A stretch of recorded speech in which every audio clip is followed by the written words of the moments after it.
అమ్మాయి బాగుంది, ఆర్టిస్టులు బాగున్నారు, యాక్టర్ బాగున్నాడు, డైరెక్షన్ బాగుంది.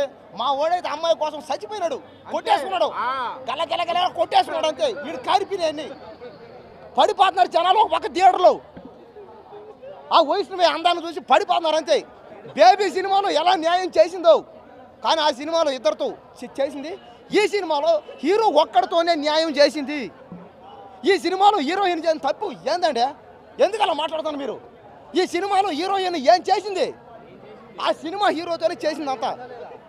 ఏంది యాక్టింగ్? అదే హీరోయిన్ యాక్టింగ్ కానీ, డైలాగులు కానీ, డ్యాన్సులు, ఫైట్లు, రొమాన్స్, ముద్దులు పెడుతుంది పోయి. ఆ ముద్దు కోసం హైదరాబాద్ తిరిగి తిరిగి తిరిగి తిరిగి తిరిగి అటపోతారు, చార్మీర్ పోతారు, గోల్కొండ పోతారు, ఆ సందులో దూరతారు, థియేటర్లు పోతారు.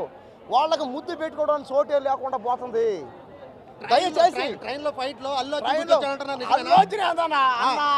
హాలీవుడ్ సినిమా హీరోలు కూడా పనిరారు. అంతే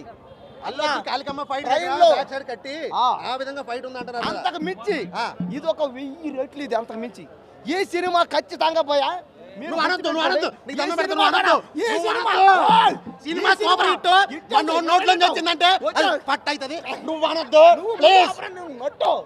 సూపర్ హిట్ అంతే. అవును, ఇట్టే కాదు, ఇది ఒక ఇండస్ట్రీ అంతే. అదే అద్దు ఆ మాట 8,000 కోట్లు వద్దు, 5 స్టార్ రేటింగ్ ఇవ్వాల్సిందే సినిమాకి. జాక్ అన్న సినిమా అంటే మామూలు కూడదు. ఆ రేంజ్ లో సినిమా, ఒక డీజే టిల్లు అంతే. 1, 2, 3 దానికి మించిపోయింది సినిమా. రాధికాకి మించిన ఉంది, రాధికాకి మించిన బేబీ క్యూట్. అసలు ఏమన్నా క్యూట్ ఉందో తెలుసా? కొర్రికాడు కొరికాడ లేదా కొరికాడు కాదు, నవ్వులు మింగేసాడు. అదే నవ్వులేసాడు. Cinema super hit. నవ్వులు మింగేశాడు, నాకేశాడు. కొరికాడు అంతే, ఒక్కరుగా కోసుకొని తినేసాడు అంతే. ఈ సినిమాని ఖచ్చితంగా ప్రతి ఒక్కరు మనిషి పుట్టి ఖచ్చితంగా థియేటర్కి వచ్చి చూడండి.